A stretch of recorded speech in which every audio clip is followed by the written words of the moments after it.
ஹல்லேலூயா. உண்மையா பாடுனீங்களா?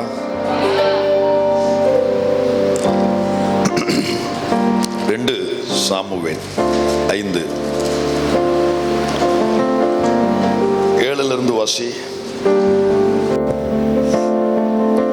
ஆனாலும் தாவீது சீயோன் கோட்டையை பிடித்தான், அது தாவீதின் நகரமாயிற்று.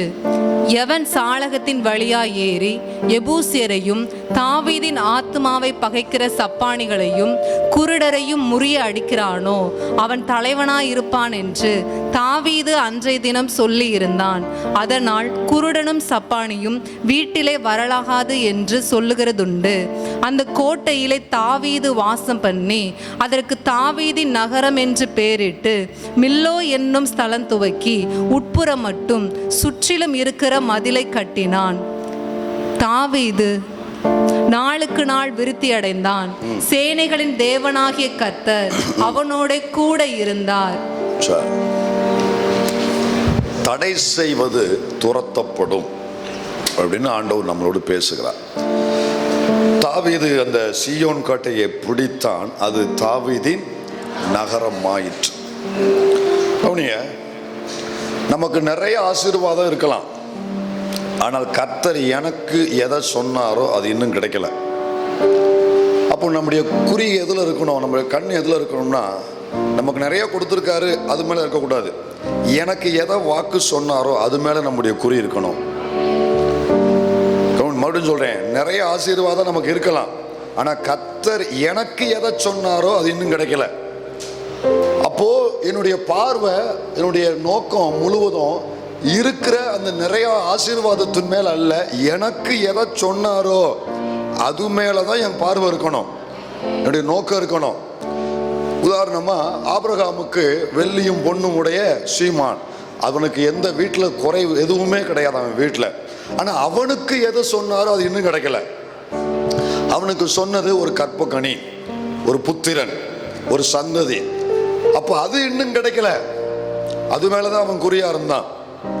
ஸோ நமக்கு நிறைய கொடுத்துருக்கலாம், நிறைய நமக்கு இருக்கலாம், இதுல நம்ம திருப்தி படக்கூடாது. எனக்கு எதை சொன்னாரோ, எனக்குன்னு சொல்லப்பட்டது எதுவோ, எனக்குரியது எதுவோ, எனக்கான அந்த உச்சிதம் எதுவோ, உச்சிதமான கோதுமை, அப்ப எனக்குரிய அந்த உச்சிதம் எதுவோ அது மேல என்னுடைய பார்வை இருக்கணும். அதை நான் பிடிக்கணும், அதை நான் சுதந்திரிக்கணும், அதை நான் பார்க்கணும். அதுதான் என்னுடைய வாழ்நாள் நோக்கம். தாவீதுக்கு அது இருந்துச்சு. தாவீதுக்கு இந்த இந்த சாப்டருக்கு முன்னாலே அவனுக்கு எல்லாம் வந்துருச்சு, எல்லாமே இருக்கு. அபிஷேகம் வந்துருச்சு, பதவி வந்துருச்சு, ஸ்தானம் வந்துருச்சு, ஜனங்கள் எல்லாரும் வந்துட்டாங்க, 12 கோத்திரமும் வந்துருச்சு, எல்லாமே வந்துருச்சு. ஆனா அவனுக்கு உரியது இன்னும் வரல. அவனுக்குரியது எது? அவனுக்குரியது எது? அவன் பேர் எந்த கோட்டைக்கு போட இடப்பட்டது, அதான் அவனுக்குரியது. ஏன் அதுக்கு தாவீதின் நகரம் சொல்லப்பட்டிருக்குன்னா அது அவனுக்குரியது, அது அவனுக்கானது, அவனுக்கு வாக்கு பண்ணப்பட்டது. அப்ப எனக்கு எல்லாம் இருக்கிறதுனால நான் திருப்தி அடையல, எனக்குரியதை நான் சுதந்திரிக்கணும், எனக்குன்னு இருக்கிறத நான் பிடிக்கணும், நான் அதை போய் குடியேறணும், அதில் நான் உட்காரணும், அதை நான் பார்க்கணும். அதில் அவன் குறியா இருந்தான். அவன் விடலை, பயப்படலை, சோர்ந்து போகலை, பின்வாங்கலை. அங்கே உள்ள எபூசிய ஆவி உள்ள இருக்கு, எபூசிய கூட்டம் உள்ள இருக்கு, எபூசிய சேனைகள் உள்ள இருக்கு. அவங்க சொல்றாங்க, நீங்க வராத, உன்னை துரத்துறதுக்கு, உன்னை எதுக்குறதுக்கு பெரிய போர் சேவர்கள்லாம் அங்கே இருக்க மாட்டாங்க, அவங்கள நாங்கள் வைக்க மாட்டோம். என்ன சொல்றாங்க? சப்பானி. அவன் என்ன சொல்ற, எப்படி அவன் அற்பமா பேசுறான் பாருங்க. நீ இதற்குள் பிரவேசிப்பதில்லை, ஏன்னா குருடரும் சப்பானிகளும் உன்னை தடுப்பார்கள் என்று சொன்னார்கள். புரியுதா? அவனை எதுக்குறது, தாவீது உன்னை எதுக்குறதுக்கு பெரிய படை வீரர்கள் எங்களுக்கு வேண்டாம்ப்பா, நாங்கள் குருடரையும் சப்பானியை வச்ச உன்னை எதுப்போம். அவமானப்படுத்துறதுக்காக, கொச்சப்படுத்துறதுக்காக, அவனை கேவலமா பேசுறதுக்காக, அவனை சிறுமையா அற்பமா பேசுறதுக்காக இதை பயன்படுத்துறாங்க. அந்த ஊர்ல அங்க இருக்கிற குருடர்கள், அந்த அந்த அந்த சீயோன் கோட்டை, அந்த நகரத்துக்குள்ள இருக்கிற குருடர்கள், சப்பானிகள், அங்க இருக்கிற மாற்றுத்திறனாளிகள், இவங்களை என்ட்ரன்ஸ்ல வச்சே மனித கேடயமாக மாற்றிய உன்னை நாங்க துரத்துவோம். அவனை அவ்வளவு கேவலமா பேசுறான், கொச்சப்படுத்தி பேசுறாங்க. அப்ப தாவீது இதுக்கெல்லாம் அஞ்சல. நீ என்னை எவ்வளவு கேவலப்படுத்தினாலும் சரி, எவ்வளவு நீ அச்சுறுத்தினாலும் சரி, என்ன பேசினாலும் சரி, எனக்கு வாக்கு கொடுக்கப்பட்டது, நான் அதை சுதந்தரிச்சே ஆகணும். அதுல இருக்கிற ஆவியை தாவீது துரத்தினா, கர்த்தர் தாவீதுக்காக துரத்தினார், அதை தாவீது பிடித்து கொண்டான். அதுக்கு இவன் பெயர் கொடுக்கப்பட்டுச்சு, இவன் பேரு கொடுக்கப்பட்டுச்சு. அந்த சீயோன் அந்த பிளேஸ இவ்வளவு தீவிரமா தாவீது பிடிக்கிறதுக்கு ஒரு காரணம் உண்டு. அதை தாவீது சுதந்தரிப்பதற்கு ஒரு முக்கிய காரணம் உண்டு. ஏன்னா இந்த சீயோன் பிந்தின நாட்கள்ல, அன்னைக்கு எபூசி ஆவி இருந்துச்சு, கர்த்தர் துரத்தி தாவீதை வச்சு பிடிக்க வச்சாரு. ஆனா பிந்தின நாட்கள்ல இந்த சீயோன் எப்படிப்பட்ட சீயோனா மாறிச்சு தெரியுமா? சங்கீதங்கள் புஸ்தகம் 9ஆம் சங்கீதம் 11ஆம் வசனம். இதே சீயோன் பின் நாட்கள்ல எப்படி மாறிச்சு? 9:11 சங்கீதம். சீயோனில் வாசமாயிருக்கிற கர்த்தரை கீர்த்தனம் பண்ணி அவர் செய்கைகளை ஜனங்களுக்குள்ளே அறிவியுங்கள். மறுபடியும் வாசி. சீயோனில் வாசமாயிருக்கிற கர்த்தரை. இன்னொரு அந்த 3 வார்த்தை தான் போதும். சீயோனில் வாசமாயிருக்கிற கர்த்தரை. உங்களுக்கு விஷயம் புரியலையா? ஏன் கர்த்தர் அதை பிடிக்க வச்சாரு தெரியுமா? நாள் ஒன்று வரும், நான் வாசம் பண்ணுகிற ஸ்தானமாக, நான் வாசம் பண்ணுகிற இடமாக சீயோன் மாற போகுது. நான் வாசம் பண்ணுகிற ஸ்தானம், கர்த்தர் வாசம் பண்ணுகிற இடம் இந்த சீயோன். இந்த சீயோன் உங்களை கொண்டு தேவன் எதை பிடிக்க வைக்கிறாரோ, எதை சுதந்திரிக்க வைக்கிறாரோ, எபூசியரை துரத்தி எதுல உங்களை குடியேற்ற வைக்கிறாரோ, நாள் ஒன்று வரப்போகிறது. அந்த ஸ்தானம் கர்த்தர் வாசம் பண்ணுகிற இடம் என்று பெயர் பெற போகிறது. இது ஆண்டவருடைய இருதயத்தில் இருந்துச்சு. பிடிச்சதுக்கு அப்புறம் தான் தாவீதுக்கு தெரியும், அதுக்கப்புறம் தான் தாவீதுக்கு தெரியும். ஆனா அதுக்கு முன்னால தாவீதுக்கு தெரியாது. ஆனா எனக்கு வாக்கு பண்ணப்பட்டது, நான் பிடிப்பேன் அப்படிங்கிற நோக்கத்துல அவன் போனான். ஆனா ஆண்டவர் எவ்வளவு பெரிய காரியத்தை மனசுல வச்சிருக்காரு. நீ பிடி, பாரு, அந்த இடத்துல தான் நான் வாசம் பண்ண போறேன். மொத்த உலகத்தையும் ஆசீர்வதிக்கிற ஸ்தானமாய் அந்த சீயோன் மாறப்போகுது. வசனம் எப்படி போடப்பட்டிருக்குது? கர்த்தர், ஓகே, கர்த்தர் எங்க இருந்து உன்னை ஆசீர்வதிப்பாரா? கர்த்தர் எவ்வளவு பெரிய திட்டத்தை மனசுல வச்சு தாவீதை பிடிக்க வச்சிருக்காரு தெரியுமா? எப்போ இந்த இடத்துல இருந்துதான் முழு உலக ஜனங்களை நான் ஆசீர்வதிக்க போறேன்ப்பா. அப்ப எவ்வளவு பெரிய வேலையை கர்த்தர் கொடுத்திருக்கிறார் தாவீதுக்கு. அதுல இன்னொரு விஷயம், சீயோனை ஆசீர்வதிப்பது வேற, சீயோனில் இருந்து ஆசீர்வதிப்பது வேற. ரெண்டுக்கு வித்தியாசம் புரியுதா இல்லையா? புரியுதா இல்லையா? சீயோனை ஆசீர்வதிப்பது வேறு, அது ஆரம்பத்தில். ஆனா சீயோனில் இருந்து ஆசீர்வதிப்பது, சீயோனை ஆசீர்வதிப்பதுனா என்ன ஆசீர்வதிப்பது வேறு. ஆனா என் மூலம் உலகத்தை ஆசீர்வதிப்பது என்பது எவ்வளவு பெரிய ஸ்தானம், எவ்வளவு பெரிய பாக்கியம். அப்போ சீயோன் என்பது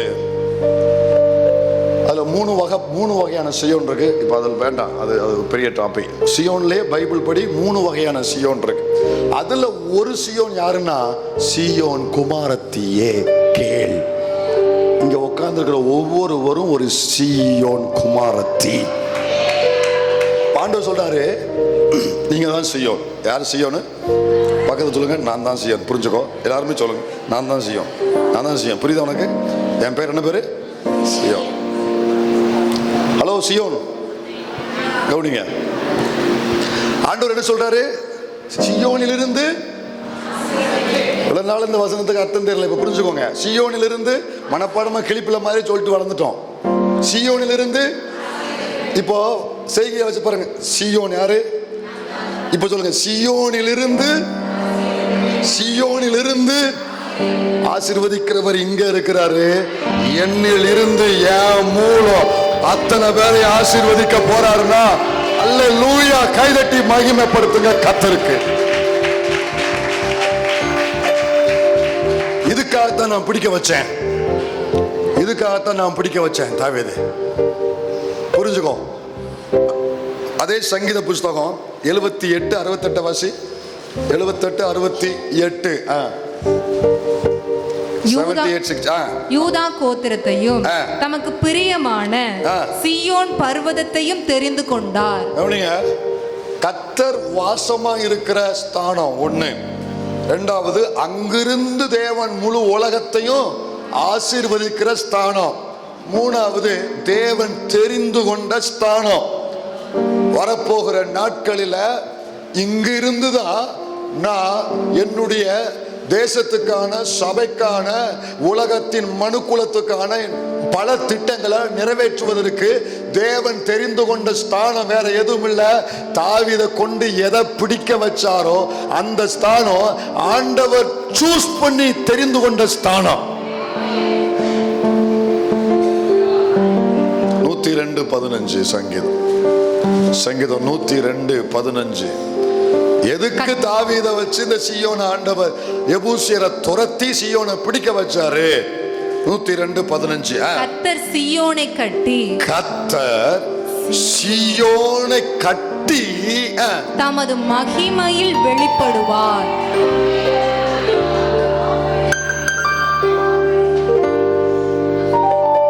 தமது மகிமையில் வெளிப்படுவார். ஆண்டவருடைய க்ளோரி ரிவீல் ஆகிற, வெளிப்படுகிற இடமா உலகத்துல தேவன் தெரிந்து கொண்ட பகுதி சியோன். சியோன். கர்த்தருடைய மகிமை எங்க வெளிப்பட போகுது? அப்ப அதை பார்க்கிறதுக்கு ஒரு கூட்டம்,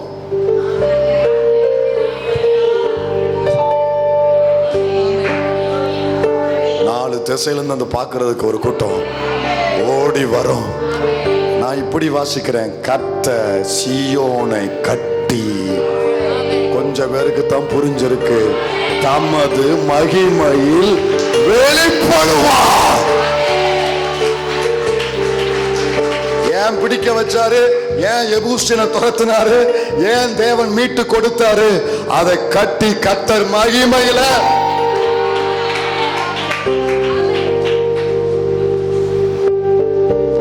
ஆண்டவர் தாவீதை கொண்டு பிடிக்க வச்சு, அதுக்கப்புறம் நம்ம வாசித்தோம், அதை பிடிச்சு அப்போ அதுக்காக தான் தாவீது உடனே அதுக்கு ஒரு ஒர்க் பண்ணுறான்.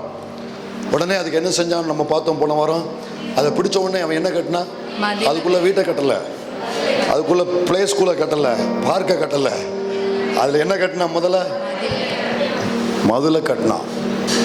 வாசிக்கிற பாருங்க, அந்த கோட்டையிலே தாவீது, அதற்கு தாவீது நகரம் என்று பெயரிட்டு, கீழே வாசிக்கிறோம், மில்லோ என்னும் ஸ்தலம் துவக்கி உட்புறம் மட்டும் சுற்றிலும் இருக்கிற மதிலை கட்டினான். மதிலை கட்டினான். வாள் சுற்றிலும் வாள் மதில் கட்டப்பட்டுச்சு.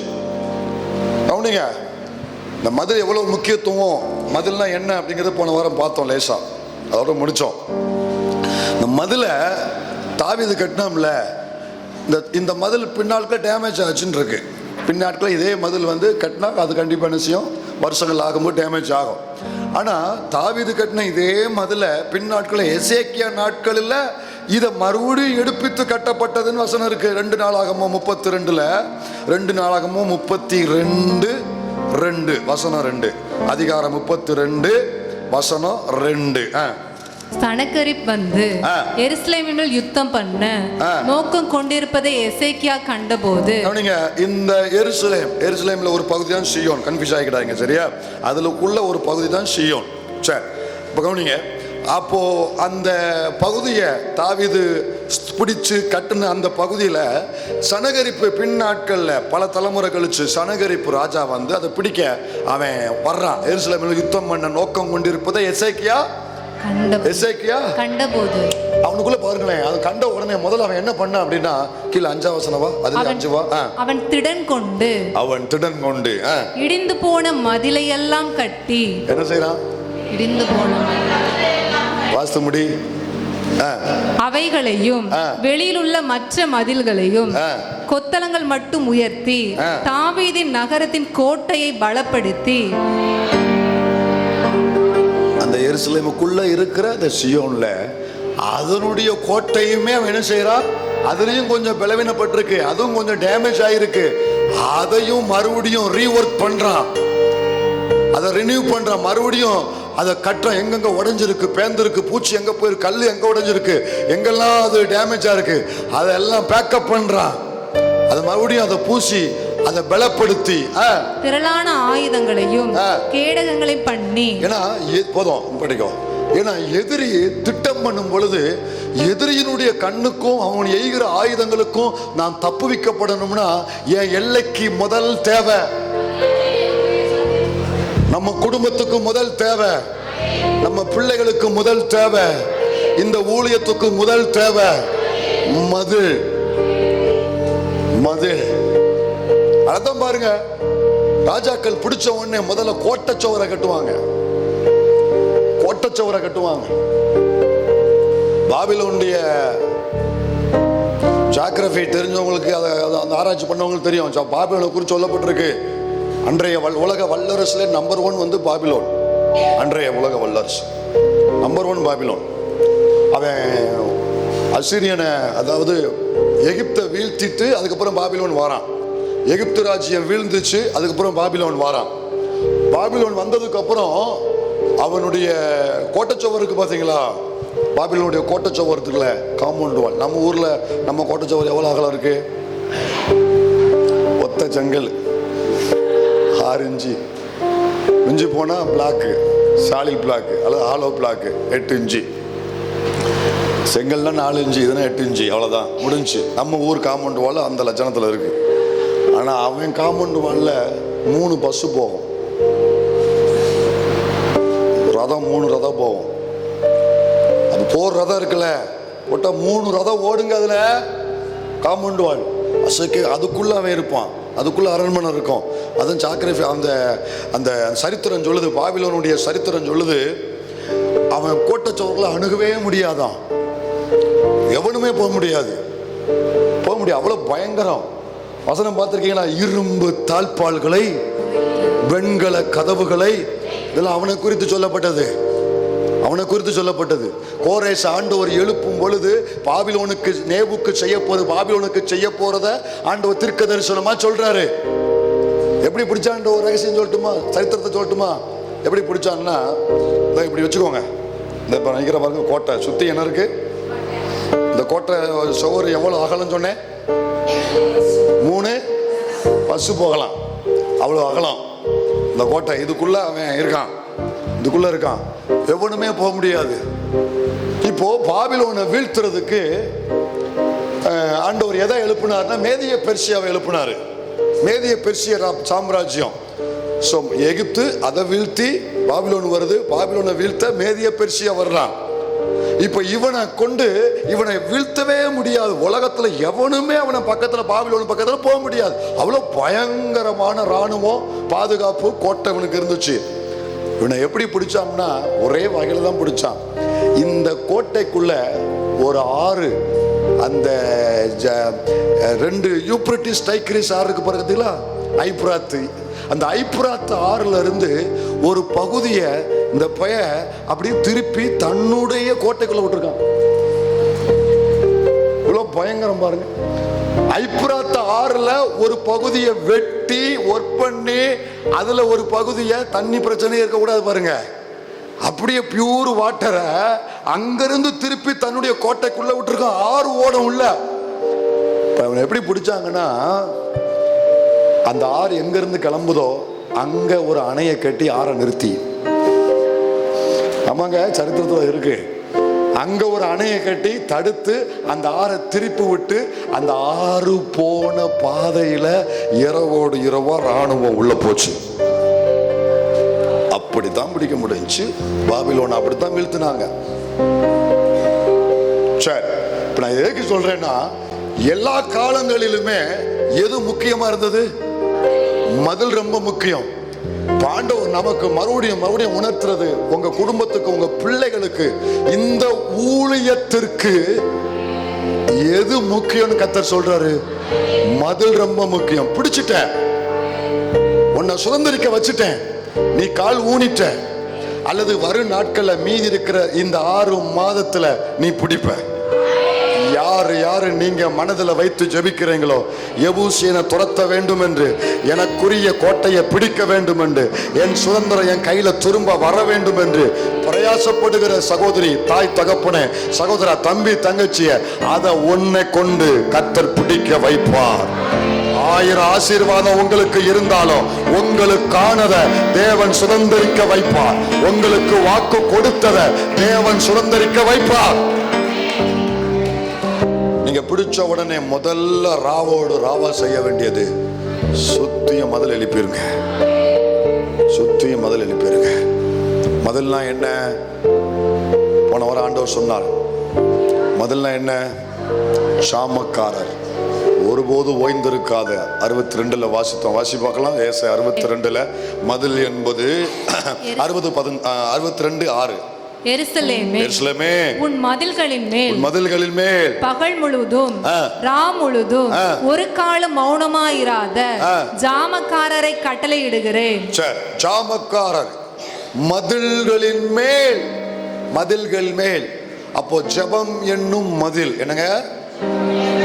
நமக்கு வேண்டிய மதில் என்ன? நம்ம குடும்பத்துக்கும் சபைக்கும் உங்க பிள்ளைகளுக்கும் நாம் எழுப்ப வேண்டிய மதில் என்ன? ஜெபம் என்னும் மதில். சாமக்காரர் ஓய்ந்திராத ராச்சாமம் சாமங்களில் எழும்பி கத்தர் பாரப்படுத்துற காரியத்துக்காக மன்றாடுகிற ஒரு ஜெப ஆவி இன்னைக்கு நமக்கு தேவை.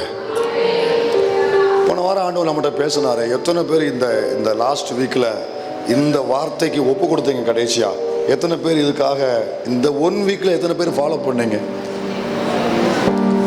இவ்வளவு பேர் ஃபாலோ பண்ணீங்களா? கர்த்தருக்கு ஸ்தோத்திரம். இன்னும் அது உங்களுக்குள்ள பெருக ஆண்டவர் செய்வாராக. உங்களுக்குள்ள ஒரு ஃபயர் விழுந்திருக்கு, ஒரு பாரம் கொடுக்கப்பட்டிருக்கு, ஒரு அபிஷேகம் கொடுக்கப்பட்டிருக்கு. அர்ப்பணிச்சிருக்கிறீங்க. காத்துக்கொள்ளுங்க, விட்டுறாதீங்க. இன்னும் அதுல நீங்க தொடர்ந்து போங்க. பிடிப்பீங்க, சுதந்திரிப்பீங்க. உங்க பேர் அது கொடுக்கப்படும். நான் பார்க்கிறேன். ரிஜிஸ்டர் பண்ணப்படுது, சீல் வைக்கப்படுது, கையில வாங்குறீங்க, சுதந்திரிப்பீங்க. சாட்சி சொல்லுவீங்க கர்த்தருக்கு மகிமையா.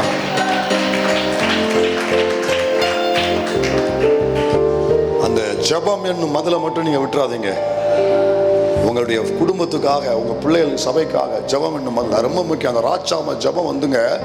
ராச்சாம ஜெபம் இருக்கு பாருங்க. இரவு நடு ராத்திரி ஜெபம் இருக்கு பாருங்க. அது தேவனுடைய இருதயத்தை ஆற்றும், இரக்கத்தை கொண்டு வரும், நியாயத்தீர்ப்பை தடுத்து நிறுத்தும்.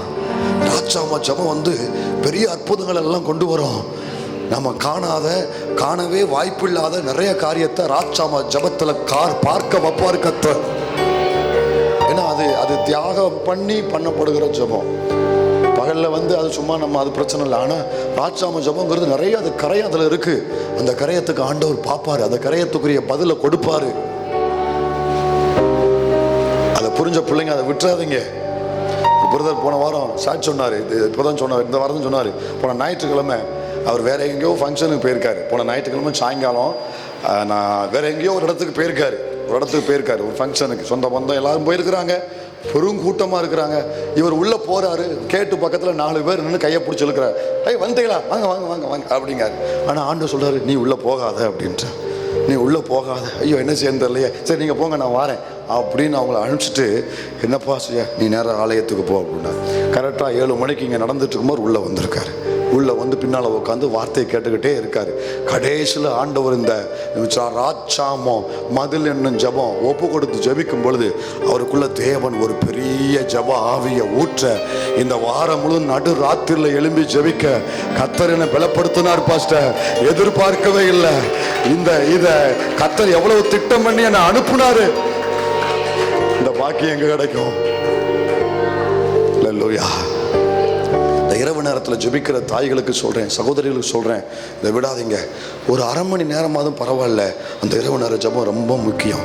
அதுல குறிப்பிட்டு எப்போதும் வழக்கமா ஜெபிக்கிறதுக்கு ஜெபிக்காதீங்க. அதை செய்யுங்க, இதை செய்யுங்க, அதெல்லாம் செய்யுங்க. ஒரு டார்கெட் வைங்க. ஒரு டார்கெட். இதுவரைக்கும் நடக்கல, இதுவரைக்கும் கிடைக்கல, இதுவரைக்கும் சுதந்திரிக்கல, அப்படிப்பட்ட மிகப்பெரிய காரியத்தை டார்கெட் வைங்க.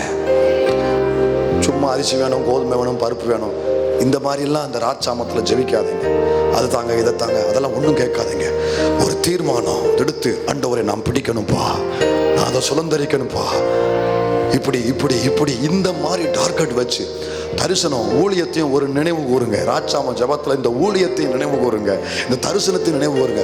இப்படி ஜபிங்க. 15 நிமிஷம் ஜபிக்கிறீங்களா, அரை மணி நேரம் ஜபிக்கிறீங்களா, 1 மணி நேரம் ஜபிக்கிறீங்களா, பரவாயில்ல. ஆனா நீங்க எவ்வளவு நேரம் ஜபிக்கிறீங்க பொருட்டல்ல, அதை தொடர்ந்து ஜபிச்சு பாருங்க. இன்னும் சில நாட்கள்ல பிடிக்க வைப்பாரு கத்தர் பிடிக்க வைப்பாரு, சுதந்திரிக்க வைப்பாரு. ஜபம் என்னும் இதை தவிர்த்து வேற வழி இல்லைங்க. தப்பணும்னா நிக்கணும்னா இது ஒண்ணுதான் வழி. எதுக்கு தப்பணும்னா எதுக்கு நிக்கணும்னா, ஆகையால் இனி சம்பவிக்க போகிற இவைகளுக்கு நீங்கள் மனுஷகுமாரனுக்கு முன்பதாக நிற்பதற்கு பாத்திரவான்களாய் எப்பொழுதும் ஜபம் பண்ணி விழித்திருங்கள். அப்போ தப்பணும்னா நிக்கணும்னா ஒரே மதில், ஜபம் என்னும் மதில். அதே ஏசாயா திர்க்கன் இன்னும் ஒரு மதிலை எழுதியிருக்கிறார். 62:6 அதை வாசிட்டோம். 60:18 ஏசாயா 60:18 வாசி. இன்னும் ஒரு மதில் உண்டு, நமக்கான மதில், இன்னும் ஒரு மதில் உண்டு. இனி கொடுமை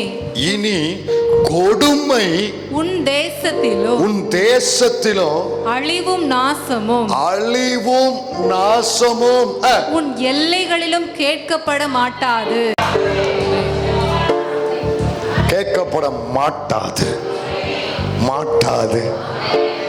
ஏன் அப்படின்னா, ஒரு மதிலை எழுப்பிட்டாரு. என்ன மதில்னா, உன் மதில்களை ரட்சிப்பென்றும் உன் வாசல்களை துதி என்றும் சொல்லுவாய். ரெண்டாவது ஒரு மதில், அது நம்ம கட்ட வேண்டியது இல்லை, ஏற்கனவே ஆண்டவர் போட்டாரு. ரட்சிப்பென்னும் மதில். சொல்லுங்க பார்க்கலாம். முதல் என்ன முதல்ல பார்த்தோம்? ஆனா இதுதான் ஃபர்ஸ்ட் வரணும். நான் போன வாரம் ப்ரேயரில் நம்ம கொண்டு போகிறதுக்காக நான் அதை டைம் ஆனாலும் அதை கொண்டு வந்துட்டேன். ஆனால் முதல்ல என்ன மதில் தான் வரணும்? ரட்சிப்பென்னும் மதில். இந்த ரட்சிப்பென்னும் மதில் என்னங்க இருக்கு, விளக்கம் சொல்கிறேன் கவனிங்க. இந்த ரட்சிப்பென்னும் மதில் எப்போ போடப்பட்டுச்சு, யார் போட்டா அப்படின்னா, என்னைக்கு நான் ரட்சிக்கப்பட்டேனோ, ரட்சிக்கப்பட்ட அந்த நாளிலேயே என்னை சுற்றி, எனக்குரியவர்களை சுற்றி தெய்வம் ஒரு மதிலை போட்டிருக்கிறாரு. என் ஆண்டவர் ஒரு மதிலை போட்டிருக்கிறாரு. அதுக்கு பேர் ரட்சிப்பென்னும் மதில். ரட்சிக்கப்பட்ட ஒவ்வொரு பிள்ளைய சுற்றி, உன் குடும்பத்தை சுற்றி, உங்க சந்ததியை சுற்றி தேவனே ஒரு மதில் போட்டிருக்கிறாரு. ரட்சிக்கப்பட்டாலே ஒரு மதில் உங்களை சூழ்ந்திருக்கு. ரட்சிப்பென்னும் மதில். இதை தாண்டி எதுவுமே வராதுங்க. எதுவுமே வராது. சும்மா தெருவில் குலைக்கிற நாய்க்கெல்லாம் பயந்துட்டு இருக்காதீங்க. உங்களை சுத்தி ஒரு ரட்சிப்பென்னும் மதில தெய்வம் போட்டிருக்கிறாரு. ஆமாங்க. சும்மா எலுமிச்சம்பழம் வத்தல் அதுக்குன்னு பயந்துட்டு இருக்காதீங்க. இந்த ரட்சிப்பென்னும் மதில நீங்க சாதாரணமா நினைக்கிறீங்க. ஆனா உங்களுக்கு தெரியறத விட உங்க எதிராளிக்கு, உன்னை தாக்க நினைக்கிற எதிராளிக்கு இந்த ரட்சிப்பென்னும் மதில் எவ்வளவு பயங்கரமானது அவனுக்கு தெரியும். கண்மலையில் உச்சியிலிருந்து அவனை பார்க்கிறேன். அவன் ஜாதிகளோடு கலவாமல் தனியே வாசம் பண்ணுகிறான். ராஜாவின் ஜெய கம்பீரம் அவனுக்குள்ள இருக்கு. காண்டாம் மிருகத்துக்கு ஒத்த பெலன் அவனுக்குள்ள இருக்கு. யாக்கோபுக்கு விரோதமான மந்திரவாதம் இல்லை, இஸ்ரவேலுக்கு விரோதமாக குறி சொல்லல. ஏன்? அவனுக்குள்ள ரட்சிப்பென்னும் மதில் இருக்கு. இயேசுவின் ரத்தத்தினால் மீட்கப்பட்ட ஒவ்வொரு குடும்பத்தை, பிள்ளைகளை சுற்றிலும் ரட்சிப்பென்னும் மதில் சூழ்ந்திருக்கு. குடும்பம் நம்ம அதை நினைக்கிறது கிடையாது. என்னை சுத்தி எவ்வளவு பெரிய மதில் இருக்கு. ரட்சிக்கப்பட்ட பிள்ளை அதை நம்புங்க. எங்க ஒரு எலுமிச்சம்பழத்தை நம்புற ஒரு ரட்சிப்பை நம்ப மாட்டேங்க. ஒரு வத்தலை நம்புறீங்க. இந்த வத்தல் என்ன பண்ணிருமோ அது பண்ணிருமோ, அவன் அப்படி காரிட்டு போயிட்டானு, அப்படி திப்பிட்டு போயிட்டானு, அப்படி என்னமோ என் மண்ணை என்ன மண்ணு காலடி மண்ணை எடுத்துட்டு போட்டோம். ஐயோ பாவம், அதை எடுத்துட்டானே இதை எடுத்துட்டானே. அது அப்படின்னா என்ன அர்த்தம்? நீ அதுக்கு பயப்படுறன்னா அதை நம்புறன்னு அர்த்தம். நீ எதுக்கு பயப்படுறியோ அதை நம்புற. அவனுடைய அந்த தீய சக்தியை நம்புற, இந்த தீய வல்லமையை நம்புற. அது மேல இருக்கிற நம்பிக்கை உன்னுடைய ரட்சிப்பு மேல இருக்கு. அவனுக்கு எடுத்துட்டு போட்டோம். ஒருத்தர் சவால் விட்டாரு, நான் சொல்லியிருக்கிறேன், உனக்கு என்ன வேணாலும் நான் தரேன், எனக்கு விரதம் பண்ணி குறி சொல்றியா சொல்லு, எனக்கு ஒரு பிள்ளை சுனி வைக்கிறேமா வை. 1,00,000 மந்திரவாதி ஒரு ராத்திரியில் ஒன்று கூடி 1 கோடி எலுமிச்சம்பழத்தை புழிஞ்சாலும் நீ புழிஞ்சுக்கோ, மறுநாள் எலுமிச்சம்பழத்துக்கு தான் பஞ்சம் வருமே தவிர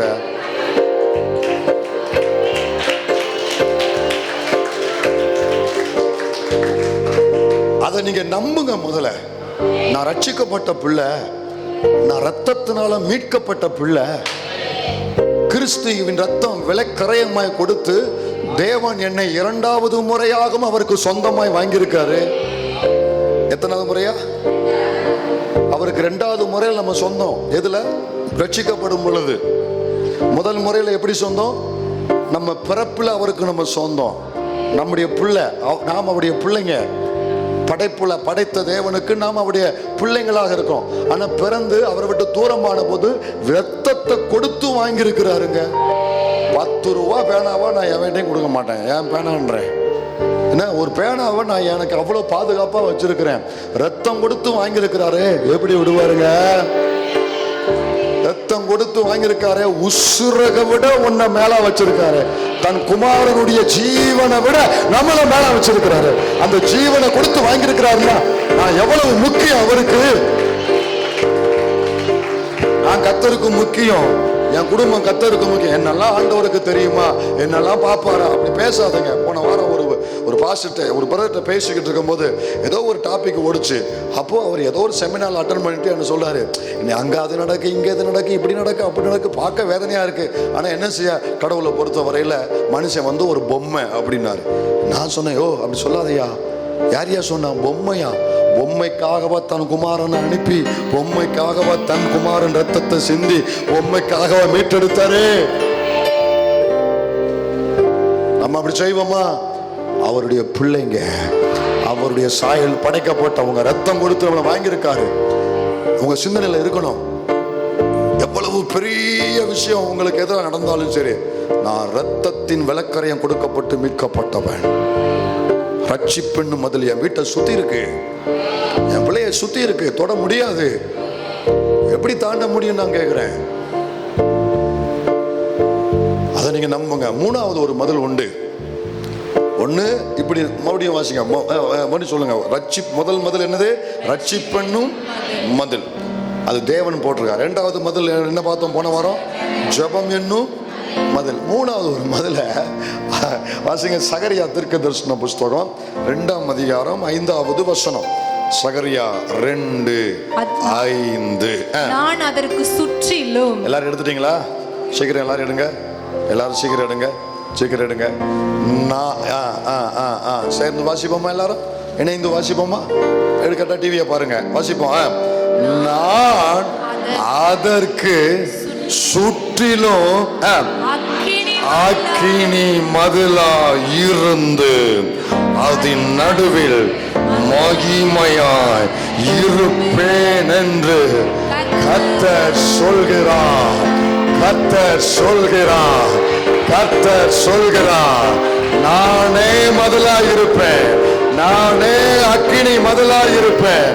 என் பிள்ளைக்கு, என் பிள்ளையின் குடும்பத்துக்கு, இந்த ஊழியத்துக்கு முதல் ரட்சிப்பு, 2வது முதல் ஜபம். ஜபத்துக்கு தப்பிச்சு எது வர பார்த்தாலும் நானே அதற்கு அக்கினி மதிலாய் இருப்பேன். சிறையிருப்புக்கு பின்பு கர்த்தர் இதை சொல்றாரு. கவனிக்கணும், இதனுடைய பின்னணித்தை கவனிக்கணும். ஆண்டவர் இங்க சொல்லும் பொழுது சிறையிருப்புக்கு பின்பு சொல்றாரு. சிறையிருப்பிலிருந்து மீட்கப்பட்ட பின்பு சொல்றாரு. முதல்ல பார்த்த 2 மதிலும் அந்த சிறையிருப்பின் நாட்களில் சொல்லப்பட்டது, அந்த நேரத்தில் சொல்லப்பட்டது. ஆனா இந்த மதிலோ சிறையிருப்புக்கு பின்பு சொல்லப்பட்டது. ஏன்னா முதல்ல அந்த ஆரம்பத்துல அந்த ஜனங்களுக்கு மதில் இருந்துச்சு, இல்ல அவங்க ஜெபிச்சாங்க. ஜெபம் என்கிற மதில் சாமக்காரன் இருந்தாங்க, எல்லாம் இருந்தாங்க. அப்படி இருந்தும் கூட பாபிலோன் வந்தான், நேபுகாத்து வந்தான், சிறையிருப்புகளை கொண்டு போனான், எல்லாத்தையும் சுட்டரிச்சுட்டான், எல்லாத்தையும் உடைச்சு இடிச்சு போட்டான். ஆனா ஆண்டவர் மறுபடியும் இந்த ஜனங்களை மறுபடியும் கவனிங்க, ரொம்ப முக்கியம். முதல்ல பஸ்கா ஆட்டுக்குட்டியின் ரத்தத்தை சிந்தி ஆண்டவர் அவர்களை வெளியே கொண்டு வந்து உள்ள வச்சாரு, வெளியே கொண்டு உள்ள வச்சாரு. ஆனா இங்க கவனிங்க, அது முதல் ரட்சிக்கப்பட்ட ஆரம்ப நிலைமை. மறுபடியும் இவங்களுடைய கீழ்ப்படியாமை நிமித்தம் கொண்டு போட்டாங்க. அந்த மதில் உடைக்கப்பட்டது, இடிக்கப்பட்டது. அகைன் அவர்களை கர்த்தர் என்ன பண்றாருன்னா அங்க இருந்து அவர்கள் ஆண்டவர் கொண்டு வராரு. இப்போ நான் ஏற்கனவே சொல்லியிருக்கேன், எனக்கு ஞாபகம் லேசா இருக்கு. எகிப்திலிருந்து வெளியே கொண்டு வந்ததுக்கும் பாபிலோன்ல இருந்து வெளியே கொண்டு வந்ததுக்கும் ஒரு மிகப்பெரிய வித்தியாசம் உண்டு. மிகப்பெரிய வித்தியாசம் உண்டு. எப்படி உண்டு? எகிப்துல இருந்து 10 வாதை அனுப்பி பெரிய யுத்தங்களை நடப்பித்து பெரிய பெரிய காரியங்களை கர்த்தர் செஞ்சு அதுக்கப்புறம் தான் அவங்களை வெளியே கொண்டு வந்தாரு. ஆனா பாபிலோன்ல இருந்து வெளியே கொண்டு வர்றதுக்கு அங்க யுத்தத்தை நீங்க பார்க்க முடியாது, அங்க சண்டையை பார்க்க முடியாது, அங்க மிகப்பெரிய தடை எதையுமே பார்க்க முடியாது. ஆண்டவர் என்ன செய்வாருன்னா, எவன் காரணமா இருக்கணும், எவனை தொட்டா இதை சரி பண்ண முடியுமோ அவனை கர்த்தர் தொட்டாரு. அவனை தொட்டி மேல இருக்கிற அதிகாரி யாரு, அவன் கையெழுத்து போட்டா இவங்க வெளியேறிடுவாங்க. அப்ப அவனை தொடு அப்படின்னு கர்த்தர் அவனை தொட்டு அவன் சிந்தையை தொட்டு பிரச்சனையை ஆஃப் பண்ணி விடுதலையை ஆன் பண்ணி அவர்களை கர்த்தர் வெளியே கொண்டு வந்தாரு. அப்போ அதுக்கு இதுக்கும் பெரிய வித்தியாசம். அப்போ வெளியே கொண்டு வந்து மறுபடியும் உள்ள வச்சதுக்கு அப்புறம் இப்போ மிகப்பெரிய திட்டம், மனுக்குலத்துக்கு குமாரனை அனுப்ப வேண்டிய திட்டத்தை ஆண்டவர் நிறைவேற்றணும். நிறைவேற்ற நாட்கள்ல அதுக்கப்புறம் மறுபடியும் எந்த சத்துருவும் உள்ள உட்புக கூடாது என்பதற்காக இப்ப இதுக்கப்புறம் இவங்களுக்கு எழுத்தின்படி மதில் இருந்துச்சா? இருந்துச்சு. ஆனா எதிரிக்கு அது சாதாரணமா இருந்துச்சு.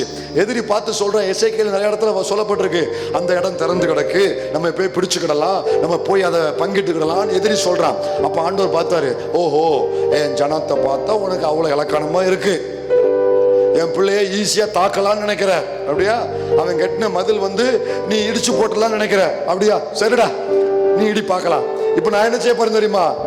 ஆண்டவர் சொல்றாரு, நானே என் பிள்ளைக்கு அக்கினி மதிலா இருப்பேன், என் பிள்ளைக்கு நானே அக்கினி மதிலா இருப்பேன் என்று, அதன் நடுவில் மகிமையா இருப்பேன் என்று கர்த்தர் சொல்றார்.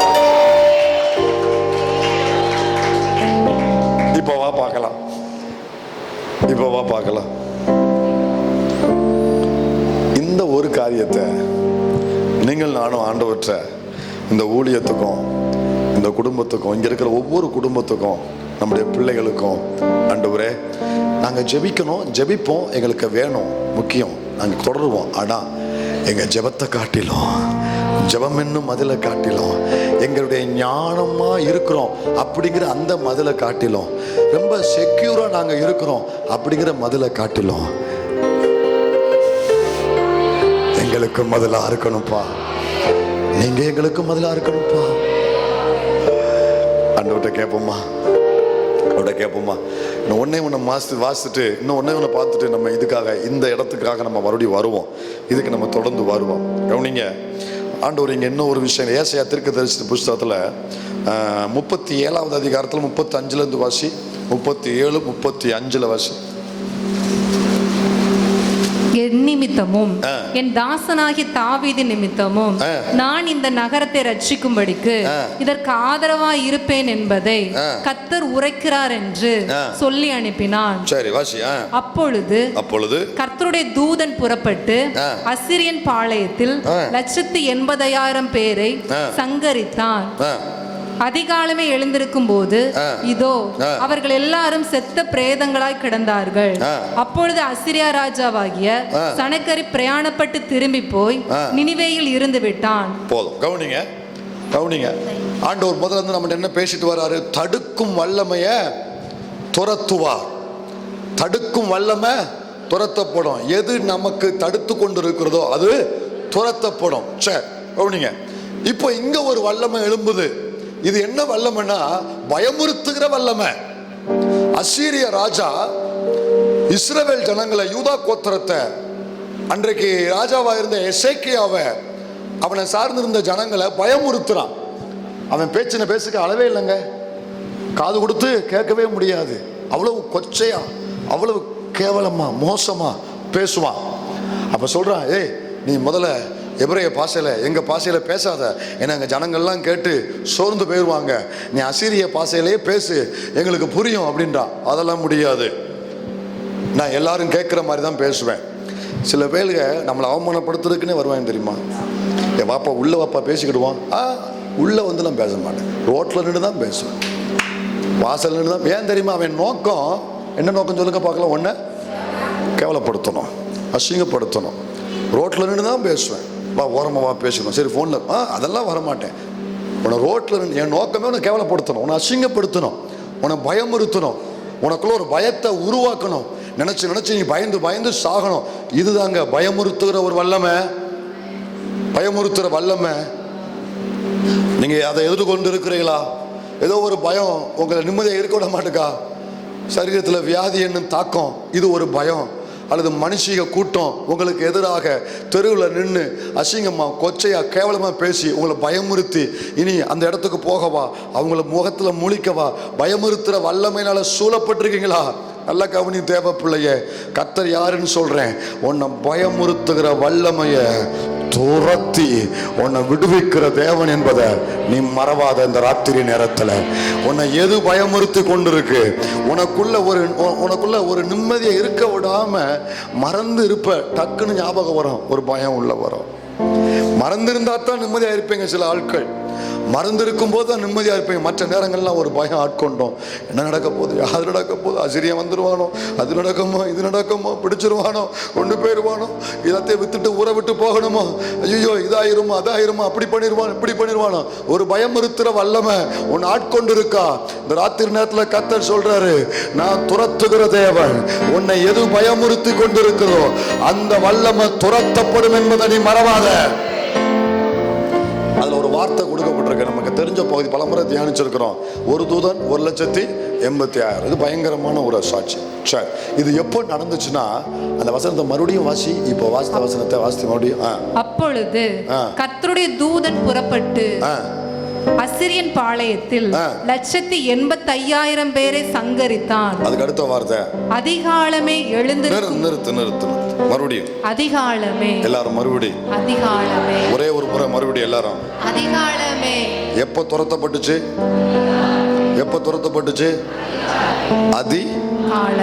காலமே. சூரியன் உதயமாகிறதுக்கு முன்னால, அந்த நாள் விடுகிறதுக்கு முன்னால, அதிகாலமே, சூரியன் உதயமாகிறதுக்கு முன்னால, இத்தனை வருடங்களாய் பயமுறுத்தி கொண்டிருந்த அந்த வல்லமை தெய்வம் இறங்கி வந்தாரு, துரத்தினாரு. ஏன்னா இவன் வந்து ஆலயத்தில் விழுந்து கிடக்கிறான். எசேக்கியா, எனக்கு ஒன்றுமே செய்யலை, எனக்கு என்ன மேற்கொள்ளுகிற ஒரு ஆவி, என்னை மேற்கொள்ளுகிற ஒரு வல்லமை, எனக்கு என்ன செய்யணும்னு தெரிலப்பா. எல்லாத்தையும் பண்ணி பார்த்துட்டேன், என்னென்னமோ பண்ணி பார்க்கான், ஆளை அனுப்பி பேசி பார்க்கான், அல்லது பொருட்களை கொடுத்து பார்க்கான், எல்லாத்தையும் பண்ணிட்டு ஓஞ்சிட்டான்.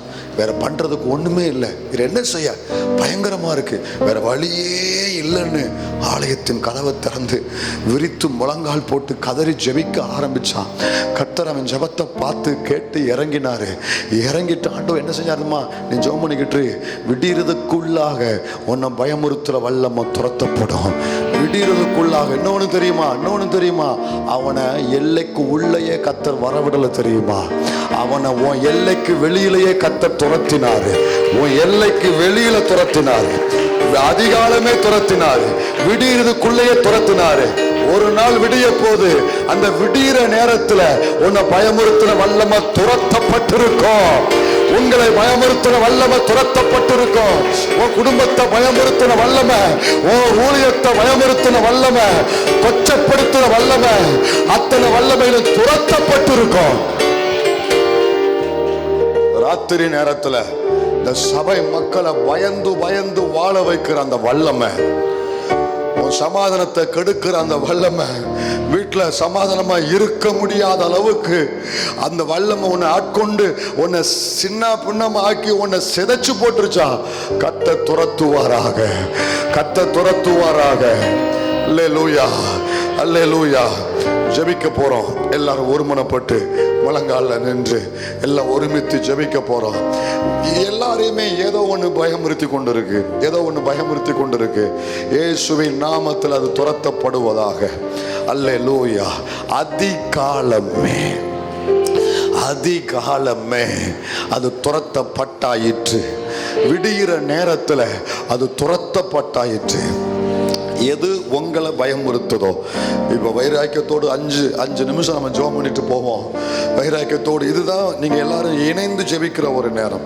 வீட்டில் நீங்க ஜெபிப்பீங்க, ஜெபிங்க. ஆனா எல்லாரும் இணைந்து ஜெபிக்கும் பொழுது ஒருவன்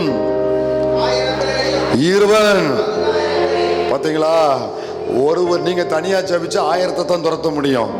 2 பேர் சேர்ந்தாலே 10,000, 10,000 பேர். ஆனா இத்தனை பேர் சேர்ந்து இருக்கிறோம், மொத்தமும் துரத்தப்பட்டுரும், மொத்தமும் துரத்தப்பட்டுரும். எல்லாம் இணைஞ்சு செவிங்க. உங்களை எது பயமுறுத்தது? உங்களை எது பயமுறுத்தது? எவ்வளவுதான் ஜெபிச்சாலும் வசனம் கேட்டாலும் அந்த பயம் அப்பப்போ மேலே வந்துகிட்டு இருக்கு. அப்பப்போ உங்க இருதயத்துல மேல வருது, உங்க சிந்தனையில வருது. அப்பப்போ அதை நினைவுபடுத்தி கொண்டே இருக்குல்ல. அந்த பயம் இந்த ராத்திரியில கத்த துரத்தணும். அதிகாலமே இப்ப ஜெபிச்சுட்டு போங்க, விடியும் பொழுது அது துரத்தப்பட்டிருக்கும், அது துரத்தப்பட்டிருக்கும். நீங்க ஊக்கமா ஜெபிங்க, எசேக்கியாவை மாதிரி. ஆமா, உள்ள இருந்து ஜெபிங்க, ஆண்டவற்றை பாரப்பட்டு ஜெபிங்க. உன் பிள்ளைக்கு விரோதமாய் பயமுறுத்துற ஆவி, உங்க குடும்பத்தை அச்சுறுத்துகிற ஆவி, இந்த ஊழியத்தை பயமுறுத்துகிற ஆவி, இயேசுவின் நாமத்தில் அது துரத்தப்படுவதாக. நாங்கள் ஒருமனப்படுகிற ஆண்டவரே ஜெபிங்க. அல்மாதானா cash ரபோ கத்தனா மௌலஹத்து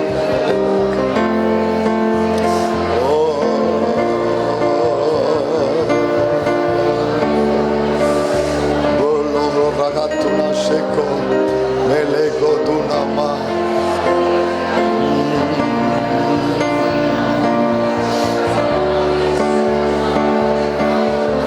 balbakatuna sheko tunama halma Yeshuvin nahmete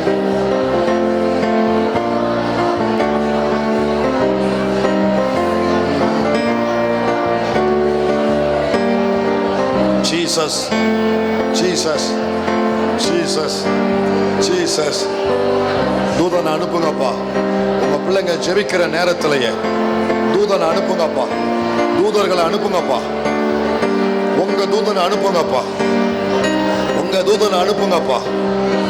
இயேசுவின் நாமத்துல நாங்க அத்தனை பேர் ஆவியில ஒருமனப்படுகிறோம். நாங்க அத்தனை பேர் ஆவியில ஒருமனப்படுகிறோம். அல்மா துனா ஷேகோ அப்பா, அப்பா, இந்த பிள்ளைகளை பயமுறுத்திக்கிட்டு இருக்குப்பா. சில வல்லமா பயமுறுத்திக்கிட்டு இருக்குப்பா. சில காரியம் பயமுறுத்துது, சில கேஸ் பயமுறுத்துது, சில மனித வார்த்தை பயமுறுத்துது, சில பொருளாதார பிரச்சனை பயமுறுத்துது, சில வியாதி பயமுறுத்துது, பயமுறுத்துது. அல்மா துனா ரேகோ பே ஷேகோ லகத்துனா மா மெல் மெகே ரே போகா. இயேசுவின் நாமத்துல பரிசுத்த ஆவிக்குள்ள நிரம்பி தகப்பனே நாங்கள் ஒருமனப்பட்டு ஜெபிக்கிறோம். நாங்க ஒருமனப்பட்டு ஜெபிக்கிறோம். நாங்க ஒருமனப்பட்டு ஜெபிக்கிறோம். அல்லேலூயா, அல்லேலூயா. நீங்க இறங்கி வருகிறீங்க, உங்க தூதனை அனுப்புறீங்க. அந்த எல்லைக்குள்ள கர்த்தருடைய தூதன் அவர்களுக்கு பயந்தவர்களை பாளையம் இறங்கி, கர்த்தருடைய தூதன் அவருக்கு பயந்தவர்களை பாளையம் இறங்கி, பாளையம் இறங்கி விடுவிக்கிறா, விடுவிக்கிறா, விடுவிக்கிறா. இயேசுவின் நாமத்துல விடுவிக்கிறா, விடுவிக்கிறா. அந்த வல்லமை இப்ப பலனற்று போகுது. அந்த வல்லமை பலவீனப்படுது. உன்னை பயமுறுத்துற வல்லமை இப்ப பலவீனப்பட ஆரம்பிக்கு, இப்ப பலவீனப்பட ஆரம்பிக்கு. துரத்தப்படுவதா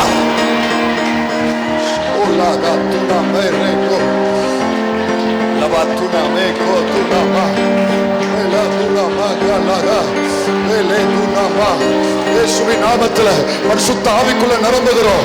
இயேசுவின் நாமத்துல பரிசுத்த ஆவிக்குள்ள நிரம்புகிறோம். இயேசுவின் நாமத்துல பரிசுத்த ஆவிக்குள் நிரம்பி ஜெபிக்கிறோம். ஆண்டவரே, பயமுறுத்துற வல்லமைகளை நீர் இப்பொழுது துரத்துகிறேன்.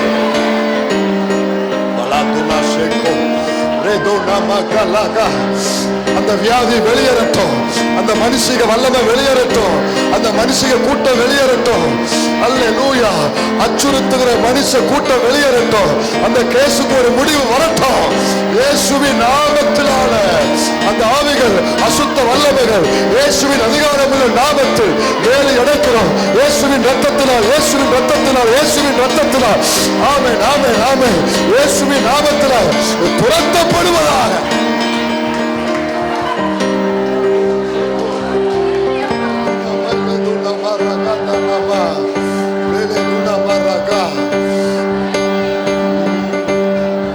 Duna ஆவிக்குரிய ஜீவியத்துல உன்னை விழ வைக்கணும்னு விழுந்துருவேன்னு பயப்படுறியா? ஐயோ விழுந்துருவேன் கஷ்டப்பட்டு ஜெபிச்சு மேல வந்திருக்கிறேன், மறுபடியும் விழுந்துருவேன் பயப்படுறியா? அந்த ஆவி துரத்தப்படுவதாக, அந்த ஆவி துரத்தப்படுவதாக. உன் ஆவிக்குரிய ஜீவியத்தை சேதப்படுத்துகிற ஆவி இயேசுவின் நாமத்துல துரத்தப்படுவதாக.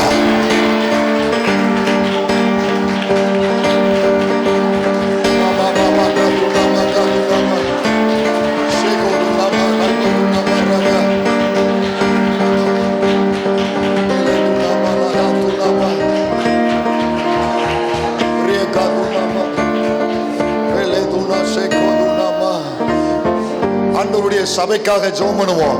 சபையையும் ஆலய பணியையும் அல்லேலூயா இதற்கு எதிராக எழும்புகிற அனைத்து பயமுறுத்துகிற வல்லமைகள், அசீரிய வல்லமைகள் துரத்தப்படுவதாக, துரத்தப்படுவதாக, துரத்தப்படுவதாக. இயேசுவின் நாமத்துல நாங்கள் ஒருமனப்படுகிறோம்.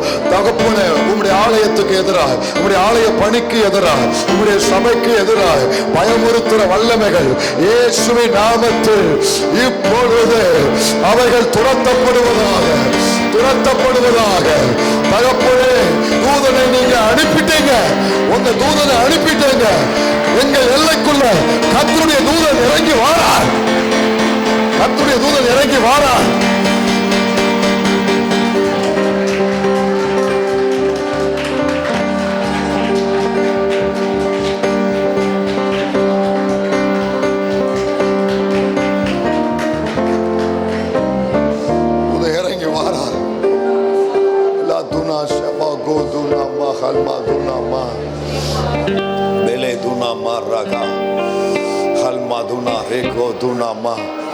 பலவீனம் பயமுறுத்துதா? சரீர பலவீனம் பயமுறுத்துதா? முடங்கி போட்டுருமோ? செயல்பட விடாம ஆக்கிருமோ? அந்த பயமுறுத்துற ஆவி இந்த சரீரத்தை விட்டு வெளியேறுவதாக, வெளியேறுவதாக இயேசுவின் நாமத்துல. யார் யாருக்குள்ள சரீர பலவீனத்தினால் ஒரு பயம் இருக்குதோ, இயேசுவின் நாமத்தில் நாங்கள் இப்ப ஜெபிக்கிறோம், இப்ப ஜெபிக்கிறோம். திரும்பி வந்துருமா? திரும்பி மறுபடியும் அது ஏதாவது பாதிக்குமா? அந்த பயம் இப்போ வேரோடு பிடுங்கப்படுவதாக, பிடுங்கப்படுவதாக. ஐயோ, எனக்கு அந்த பாதிப்பு வந்துருமா? செத்துருவேனோ அந்த சாவு பயம், மரண பயம் இயேசுவின் நாமத்துல மரண பயத்தை வேரோடு பிடுங்குறோம், வேரோடு பிடுங்குறோம். மரண பயத்தை இயேசுவின் நாமத்தில் துரத்துகிறோம்.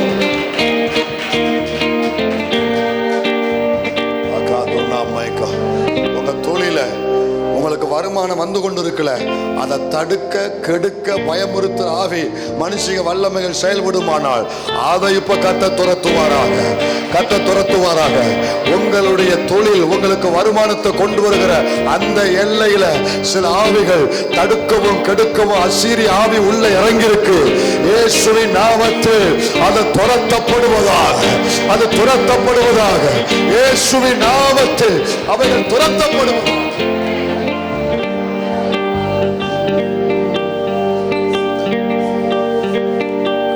அதிகாலமே எழுந்திருக்கும் போது அவர்கள் எல்லாரும் செத்த பிரேதங்களாய் கிடந்தார்கள். அசீரிய ராஜா திரும்பி போனா அதிகாலம் விடியும் பொழுது இந்த சபையை, இந்த ஜனத்தை எது எது பயமுறுத்துச்சோ அனைத்தும் துரத்தப்பட்டாயிற்று, அனைத்தும் துரத்தப்பட்டாயிற்று என்ற செய்தி காதில் விழுவதாக.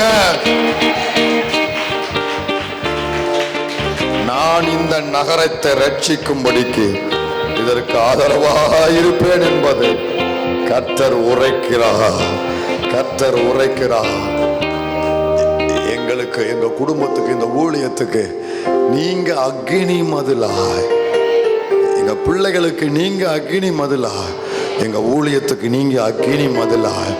ஆண்டவற்றை இந்த ஜெபத்தை சொல்லி ஜெபம் பண்ணி முடிப்போமா? வா, நானே அதற்கு அக்கினி மதிலாய் இருப்பேன் என்று கர்த்தர் சொல்லுகிறார். ஜெபம் பண்ணுங்க. எனக்கு, என் குடும்பத்துக்கு, என் பிள்ளைகளுக்கு, எங்க ஊழியத்துக்கு நீர் அக்கினி மதிலா, நீங்க அக்கினி மதிலா.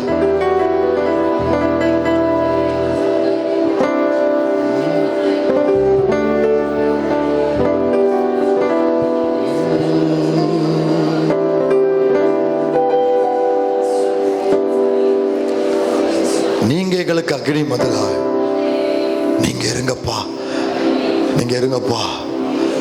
எங்க சந்ததியை எங்களுக்கு நீங்க அக்னி மதிலா. இந்த ஊழியத்துக்கு ஆலய கட்டுமான பணி நடக்கிற அந்த இடம் முழுவதிலும் நீங்க அக்னி மதிலா இருங்கப்பா, அக்னி மதிலா இருங்கப்பா.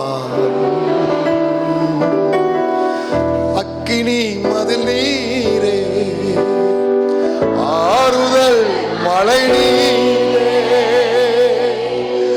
அக்னி மதில் நீரே, ஆறுதல் மழை நீரே, இக்கட்டில் துணை நீரே, இருளில் வெளிச்சம் நீரே, இக்கட்டில் துணை நீரே, இருளில் வெளிச்சம் நீரே, அக்கினி மதில் நீரே, ஆறுதல் மழை நீரே, என் அக்கினி மதில் நீரே, ஆறுதல் மழை நீரே, இக்கட்டில் துணை நீரே, இருளில் வெளிச்சம் நீரே, இக்கட்டில் துணை நீரே, என் இருளில் வெளிச்சம் நீரே. நன்றி நன்றி நன்றி நன்றி நன்றி நன்றி. துயர் நீக்கும் மருத்துவரே, என் துதிக்கு ஏசையா, என் துதிக்கு பலனல்லா நீதானையா, பிரியமும் நீதானையா, என் பலனல்லா என் பிரியமும். நன்றி நன்றி நன்றி நன்றி நன்றி நன்றி. கல்வாரி என் சாவங்கள் உடைந்ததையா, கல்வாரி சிலுவையினா என் சாவங்கள் உடைந்ததையா, ஆபிரகாமின் ஆசீர்வாதங்கள் அடிமைக்கு கிடைத்ததையா, ஆபிரகாமின் ஆசீர்வாதங்கள் இந்த அடிமைக்கு கிடைத்ததையா. நன்றி நன்றி நன்றி நன்றி நன்றி நன்றி. இயேசுவே உம் இரத்தத்தால் என்னை நீதிமானாய் மாற்றினீரே, இயேசுவே உம் இரத்தத்தால் என்னை நீதிமானாய், பரிசுத்த ஆவி தந்து உம் அன்பை ஊற்றினீரே, பரிசுத்த ஆவி தந்து உம் அன்பை ஊற்றினீரே. நன்றி நன்றி நன்றி நன்றி இயேசுவே.